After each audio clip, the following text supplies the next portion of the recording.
ఈ అబ్బాయి నార్మల్ గా ఒక రిమోట్ ని ప్రెస్ చేయగానే విచిత్రంగా ఇతని పక్కన ఒక పోర్టల్ ఓపెన్ అవుతుంది. ఇది చూసిన ఈ ఫ్రెండ్స్ ఇద్దరు షాక్ అయిపోతారు. కానీ వీళ్ళు ధైర్యం చేసి ఆ పోర్టల్ లోపలికి వెళ్తారు. అక్కడ ఎడారి ఉంటుంది. దూరం దూరం వరకు ఎలాంటి చెట్లు గాని మనుషులు గాని ఉండరు.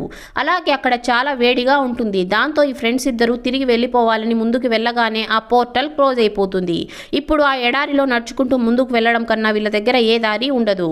దాంతో వీళ్ళిద్దరూ నడుచుకుంటూ ముందుకు వెళ్తారు. చాలా సేపు గడిచిపోవడంతో వీళ్ళకి చాలా ఉంటుంది.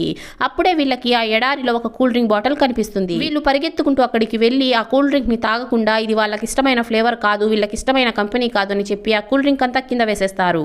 ఆ తర్వాత వీళ్ళిద్దరూ నడుచుకుంటూ వెళ్తూ ఉంటారు. అప్పుడే వీళ్ళకి దూరంగా ఒక క్యాన్ కనిపిస్తుంది. దాంతో అందులో నీళ్లు ఉండొచ్చేమో అనుకుని వీళ్ళిద్దరూ పరిగెత్తుకుంటూ ఆ క్యాన్ దగ్గరికి వెళ్తే అందులోపల నీళ్లు కాదు, పెట్రోల్ ఉంటుంది. దాంతో వీళ్ళిద్దరూ చాలా బాధపడుతూ ముందుకు వెళ్తూ ఉంటే అప్పుడే ఇతనికి తన జేబులో రిమోట్ ఉండడం కనిపిస్తుంది. దాంతో ఇతను నా జేబులో ఇంకా రిమోట్ ఉంది అని చెప్పి బటన్ ప్రెస్ చేయగానే అక్కడ ఒక పోర్టల్ ఓపెన్ అయిపోతుంది. దాంతో ఇతను ఓవర్ కాన్ఫిడెన్స్ తో ఇంకా ఇంట్లోకే కదా మనం వెళ్ళేది అని చెప్పి ఆ రిమోట్ ని అక్కడే దూరంగా విసిరేస్తాడు. వీళ్ళు ఆ పోర్టల్ లోపలికి కాలు పెట్టగానే పోర్టల్ క్లోజ్ అవుతుంది. కానీ దరిద్రం ఏంటంటే వీళ్ళు ఇంకా భయంకరమైన ఎడారిలో ఇరుక్కుపోతారు. ఇలాంటి వాళ్ళని చూస్తే మీకేమనిపిస్తుందో కామెంట్ చేసేయండి. వీడియో నచ్చితే లైక్ చేసి ఛానల్ ని సబ్స్క్రైబ్ చేసుకోండి.